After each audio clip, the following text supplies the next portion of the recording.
Happy Fiesta dito sa Bayan ng Capas.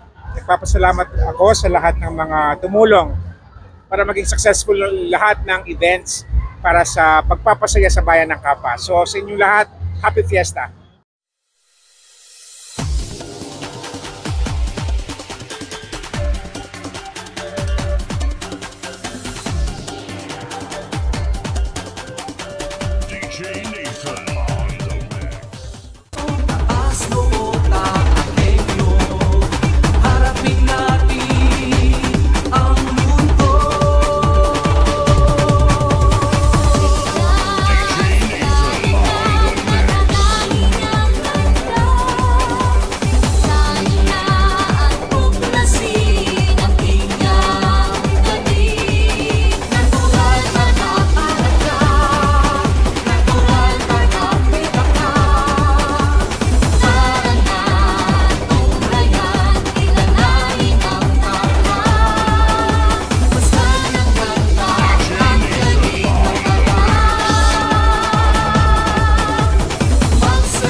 It's a wrap, Kapasenyos. Natunghayan na natin ang annual cultural celebration dito sa Bayan ng Capas. By the way, ako nga pala si John Tuason, John Tuason 28 TV sa YouTube at John Tuason 28 TV sa TikTok, John Tuason 28 TV sa FB page. Sa naganap na 2024 Annual Capas Cultural Celebration, ano ang nagustuhan mo? Day 1, Singling Capas 2024. Sino ang makakalimot kay Lolita Manaloto na nagbigay ng napakaganda at napakagaling na performance? Lolita, isang whistle nga dyan.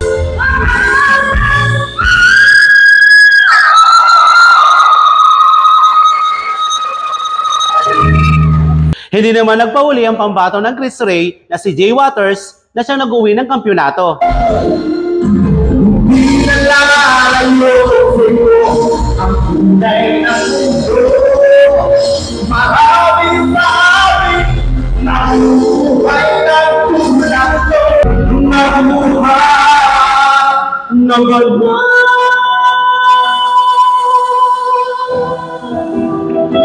Day 2, dito naman ginanap ang Mutya ng Ikatlong Lahi na kung saan binigyan ng halaga at importansya ng ating butihing mayor ang mga kapatid nating LGBTQ community. At si Miss Santo Juliana nga ang nag-uwi ng corona ng Mutya ng Ikatlong Lahi 2024. Hindi naman nagpahuli ang pambato ng Chris Ray na si Miss Robin Likban na nakakuha ng first runner-up.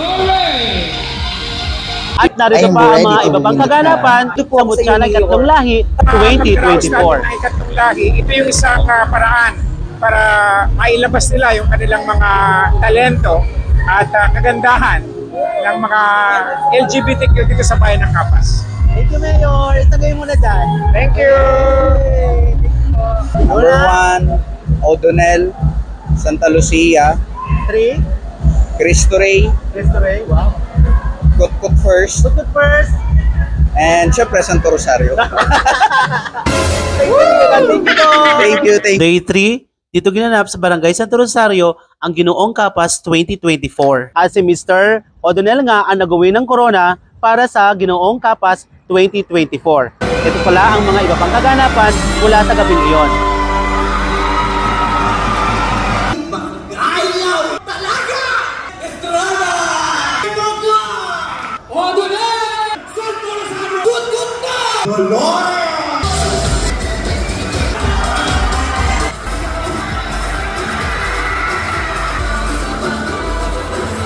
Sa ika-4 na araw ng ating selebrasyon, ginanap ang palaro ng lahi. Dito nag-enjoy ang lahat. Sa pamamagitan ng palaro ng lahi, binibigyan natin ng halaga ang mga kultura na ipinamana sa atin ng ating mga ninuno. Tara na, halina at panoorin at magkasaya sa palaro ng lahi.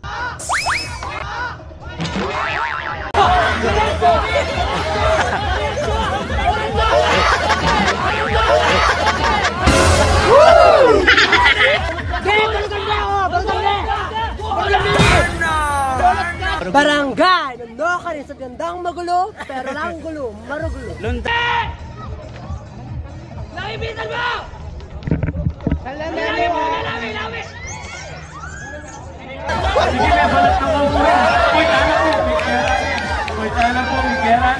Sige, atajé, Valerio! Atajé!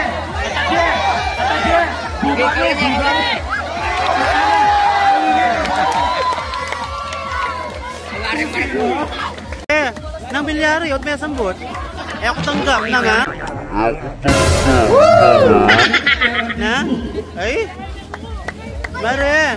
Pero idol ka, makakauna yun. Oo, ale. Alam, miras ko po ka rin. Pero kung agawang ano lang ito, agawang panalo tayo. Oh my God. Kaya ko na Billy. Nag-hindi ka naman sa laro ng lahi? Perfect. First Promise? time. Perfect? Yes, sir. Perfect. Mga kapasenyos, kung nag-enjoy naman kayo sa mga palaro ng lahi, mas mag-enjoy kayo sa Battle of the Bands.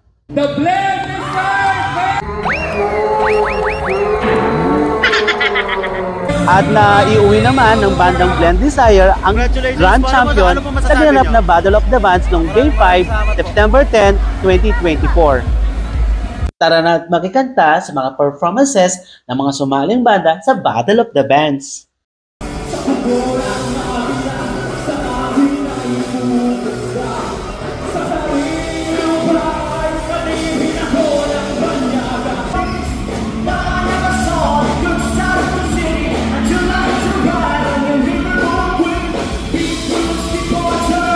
At dumating na nga tayo kapasenyo sa pinaka-exciting part ng ating selebrasyon ng 2024 Kapas Annual Cultural Presentation na kung saan ito ang entertainment at cultural show na kung saan binigyan tayo ng mayor ng palibreng concert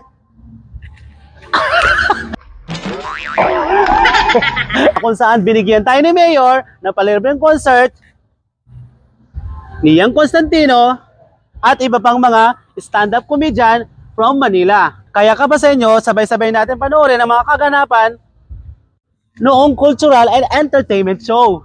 Let's go!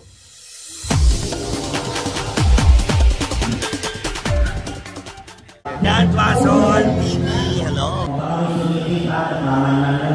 Thank you, Mamo! Thank you, Mamo! Yes, Miss Hort! Maya Pabeni. Ano? Maya Pabeni. Yes.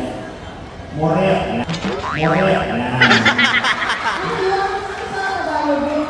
Maganda ako. Kasi ako, Morel ako.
Maraming salamat ka pa sa inyo dahil sinamahan nyo ako sa buong linggo ng ating selebrasyon 2024 Kapas Annual Cultural Celebration. Hanggang sa muli ka pa sa inyo, samahan nyo akong muli sa taong 2025 na panibagong selebrasyon ng Bayan ng Kapas.